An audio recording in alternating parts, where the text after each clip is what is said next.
I see all these guys on social media and on YouTube, on Facebook, that are gurus in their fields.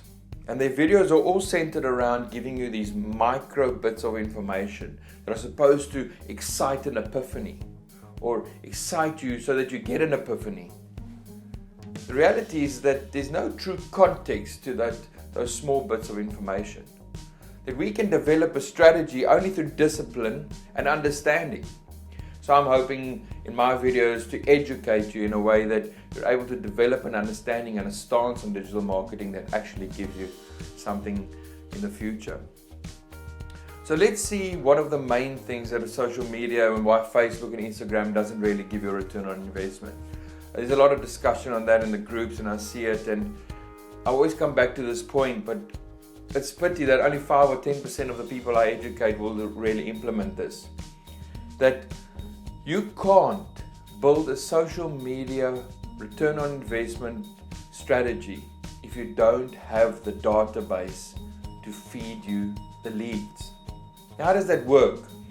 Let's say you've got a Facebook page with 500 likes or an Instagram following with 500 people. Who are those people centered around?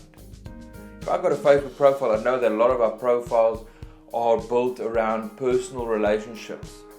Those people are already educated about your business, and there's a 9 out of 10 chance that they're going to get, if they're going to use somebody in your field, they will use you. So the return on investment is already there.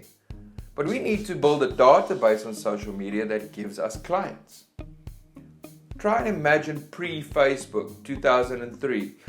We used to have databases, send out newsletters, give them calls, that sort of thing. Some people still do it. The reality is that you're only touching base with those people once a month or twice a month. And now we know newsletter reads are between 15 and 25%. So 25% of those people will see it. They're usually the same people over a year. The reality is that with beauty of Facebook and Instagram is that if we connect that database to your social media, they're able to see your content every day in a non-invasive way. So you're not sending them a direct message. They're just monitoring activity. And we know that social media norms or any marketing norms, somebody has to be exposed to something 7 times before they make a decision to purchase it. The beauty with Facebook, that can happen over 7 days. So there's a lot of discussion we can still have around content. But before we have to have that discussion around content, we have to have the database to feed information to. Now this is purely an admin exercise, taking your Excel spreadsheet of 1,000 people and converting it. Taking past and current clients, giving them access to your social media, inviting them to like your page or connecting them to your Facebook profile so they're continually seeing your content in a non-invasive yet engaging way. Instagram is exactly the same thing.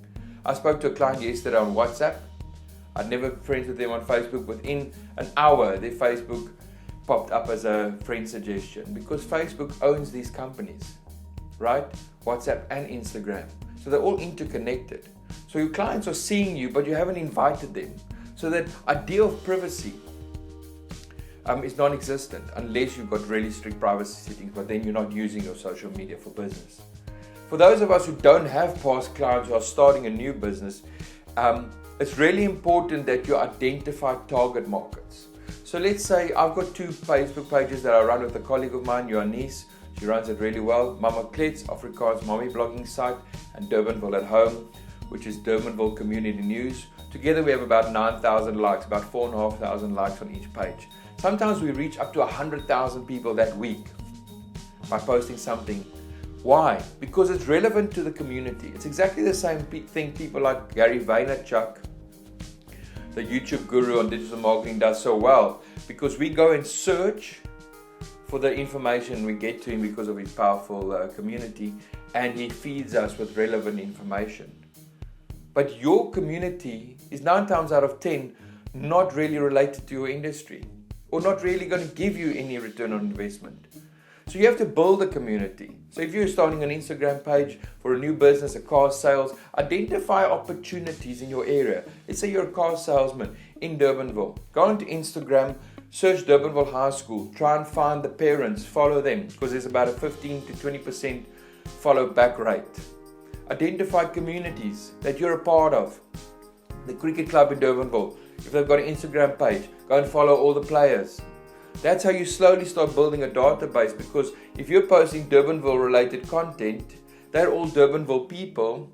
You're going to have a high return on investment. And remember, the beauty about Facebook and WhatsApp is that they're going to share that amongst themselves. So your growth is exponential.